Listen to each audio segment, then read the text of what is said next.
सूरज एक छोटे से गांव में रहता है। गांव में शहरी जैसा माहौल नहीं होता।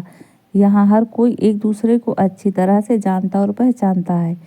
सूरज अभी 20 साल का हुआ है और वह यही वो उम्र होती है जब कुछ एहसास आपके अंदर आने लगते हैं।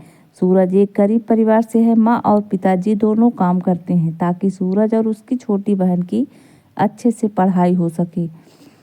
सूरज के घर के पीछे एक बरामदा है। जैसे कि गांव में घर होते हैं थोड़े खुले हुए। सूरज अक्सर गर्मियों में छत पर सोया करता और आज अब अभी सूरज छत पर सोया है, लेकिन कुछ शोर की वजह से उसकी आंख खुल जाती है। उठकर वो नीचे देखता है और यह पहली बार था जब उसने देखा है नेहा हल्के नीले रंग के सलवार सूट पहने वो अपनी मम्मी के साथ सामने वाले शर्मा जी के यहाँ आई थी। वो शर्मा जी की भांजी है। उसकी मम्मी ऑटो वाले के पैसे को लेकर बहस कर रही है। सुबह गर्मियों का सूरज है तेज। नेहा बैग लिए खड़ी है। उसकी आंखों पर सूरज की रोशनी आ रही। यह देखकर सूरज असली सूरज और नेहा के बीच में आ जाता है। अचानक से नेहा पर रोशनी पड़ना बंद हो जाती है और इसलिए उसका ध्यान जाता है सूरज की ओर। यह पहली बार था जब सूरज और नेहा की आंखें टकराई। नेहा की उम्र भी 20 साल है। सूरज को नजरें मिलते ही प्यार हो गया, जैसे अब तक उसने इससे खूबसूरत लड़की ना देखी। नेहा ने भी कुछ पलों के लिए सूरज से नजरें मिलाई, फिर अपनी माँ की आवाज़ सुनकर जैसे वो नींद से जगी हो।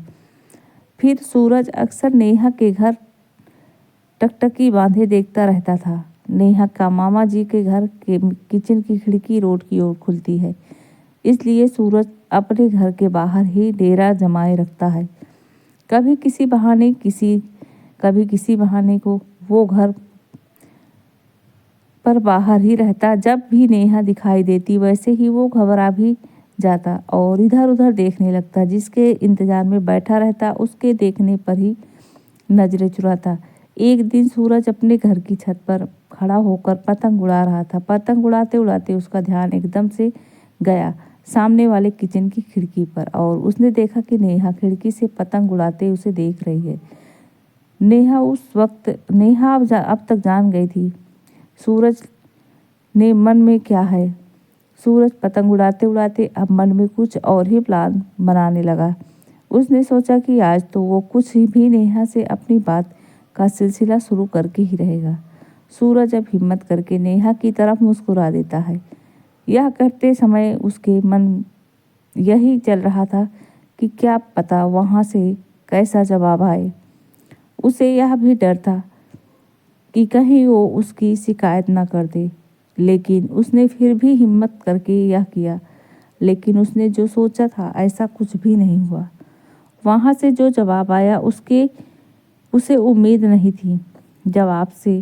जवाब में वहाँ से भी एक प्यारी सी स्माइल आती है। सूरज की खुशी का कोई ठिकाना नहीं रहता है। उसे जैसे सारा जहां मिल गया है। और फिर सूरज की हिम्मत बढ़ी। नेहा एक दिन सूरज की छोटी बहन से बात कर रही होती है। हिम्मत करके सूरज भी उससे बात कर ही लेता है। सूरज को पता चलता है कि नेहा पतंग उड़ाना सीखना चाहती है।